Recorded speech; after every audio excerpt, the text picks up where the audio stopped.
What is up, everyone? Day number 32, Saturday. Hopefully, y'all are having a good weekend. I just got home from work a little bit ago. Pretty tired. And my chair just got more squeaky, it seems like. But, yeah, pretty tired today. Worked all day. It is going on 5 p.m. here. I got up at like 4 a.m. Just got home. That's why I'm drinking some coffee, because I need some energy. I don't do energy drinks. Yeah, I stick with coffee. Coffee's good enough. Now that I'm older, I don't trust them energy drinks. Who knows what's in those things? But yeah, just chilling today, having a relaxing evening. My kids and I watched that Tron Ares last night. Pretty good, pretty good. The music was awesome. I think it was 9 Inch Nails that did the music for that. Awesome movie. I was actually kind of blown away by how good it was. And it got so much hate too. I don't know why. I think people just don't like Jared Leto.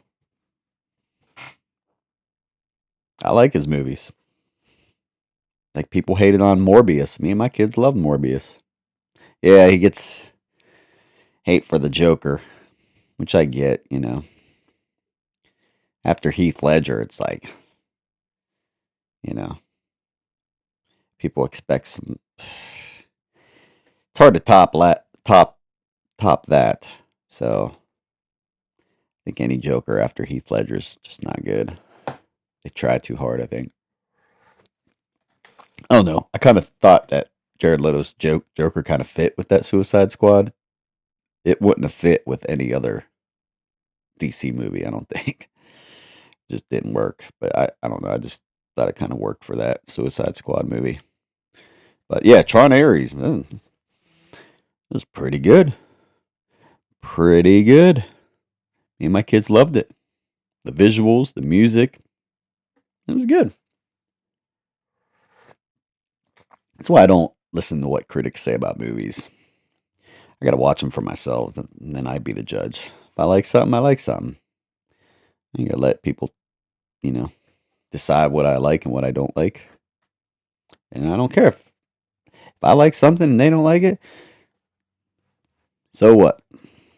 I like it, and that's all that matters. But anyway, yeah, we did that last night. Not sure if we're gonna watch another movie tonight. I don't know. My youngest son wants to watch Planet of the Apes, believe it or not. And I asked him, I was like, "You want to watch the new ones?" They made a whole bunch of new ones. I think it was Kingdom of the Planet of the Apes that came out last year or the year before. But he said no, he wants to watch the original, and I think it's like 1968. He said he wants to watch the original because they're like cavemen. He likes the caveman thing going on. So I was like, all right, well, what's the original? I remember watching the one with Mark Wahlberg. That came out in 2001, I think.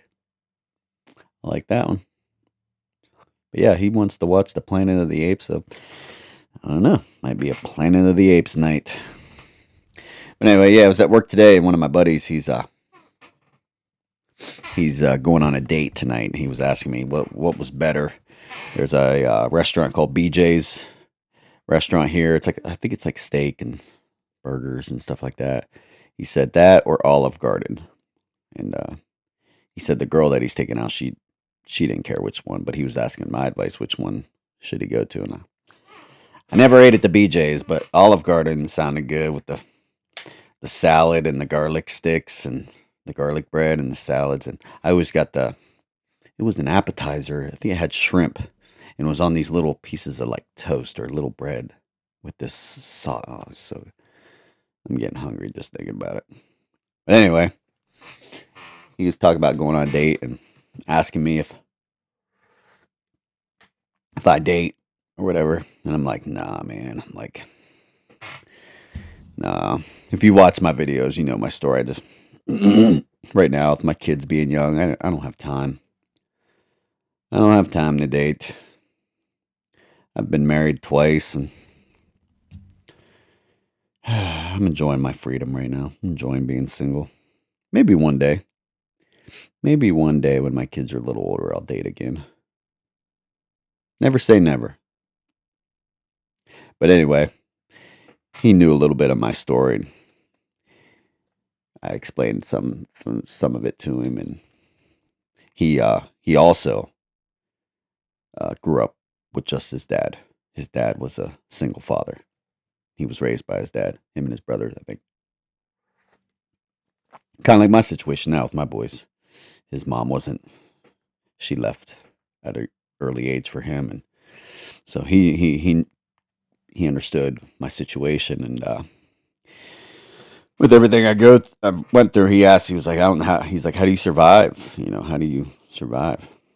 And I was like, "Well, first and foremost, I always give the glory to God. God give me the strength to survive.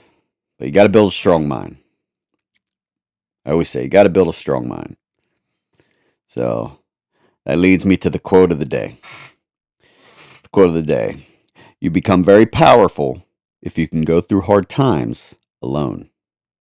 Then re-strategize, reset, restart, reform, rebuild, and rise as if nothing happened.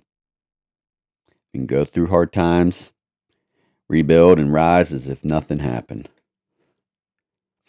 You become very powerful." So yeah, when we go through hard times and maybe someone did you wrong, or just, things are just not going right, or have a bad day, it's easy to get angry. I listened to a sermon, I think it was last night. It was an old Billy Graham sermon, and he said, it might have been Billy Graham.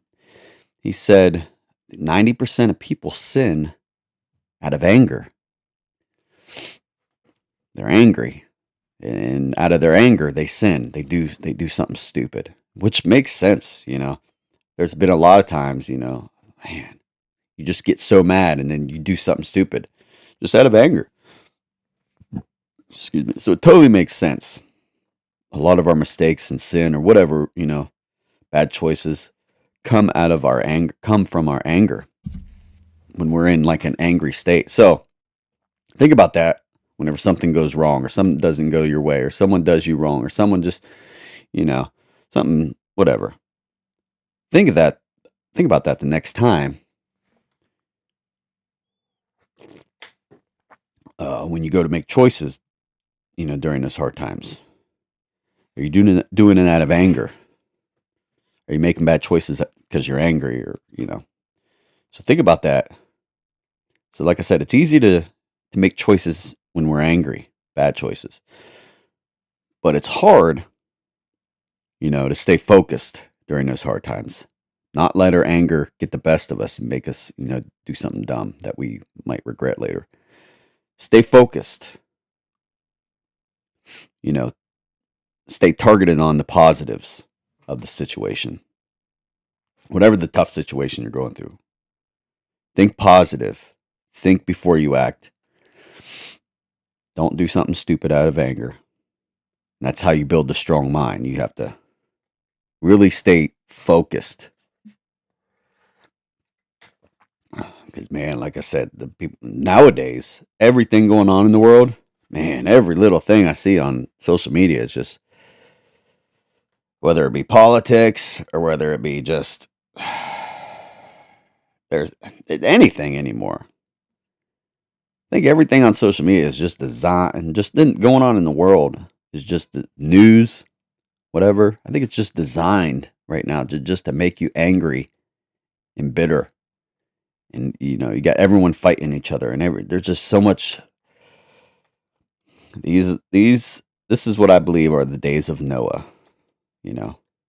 Everything's confusing. Everyone's angry. Everyone's just, every little thing is just, everyone's divided, and just, this reminds me of the days of Noah. Jesus said, "As the days of Noah, so shall the end be."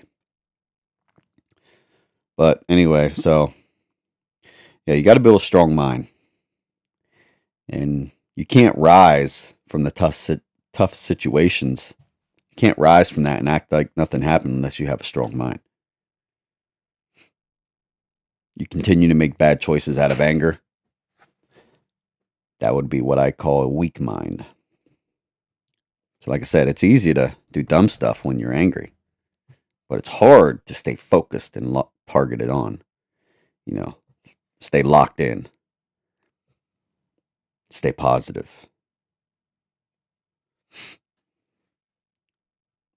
That takes a strong mind. So, yeah, he asked me, he's like, how do you survive? I was just like, man, I was like, through everything I've been through in life, I've learned to become strong. Sometimes I've had no other choice.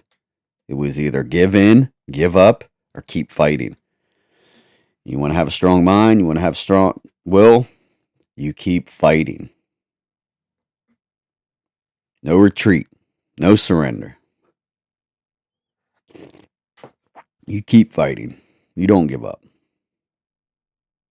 The worst thing you can do is give up. Worst thing you can do is give up. Like I said, you go through these tough situations and you're staying focused and you staying positive, you become stronger. That's how you build your strong mind. And then, as situations come along later on, more struggles, because like I said, the struggles never end. They'll never end. But they teach you how to deal with them, later on. I'm not going to say each struggle becomes easier, but you become stronger. Put it that way. You become stronger. And I should say it's easier to deal with. So it leads me to the last quote. And this is, it's time to lock in. The struggle you're facing today is a test to see if you are who you say you are. It's time to lock in. Time to lock in. The struggle is a test. See what you're made of. And each test, each struggle, like I said, builds character. We get through one struggle, our faith increases. Like I said, that we learn to trust God more. We learn to rely on God during those struggles. Well, I hope everyone is having a great weekend. Like I said, it's time to lock in. Time to lock in. Yeah, so that's going to do it for today. Actually went longer than I thought. I was going to make a short one today because I'm kind of tired, but went past 10 minutes. All right, hope everyone has a good day. God bless.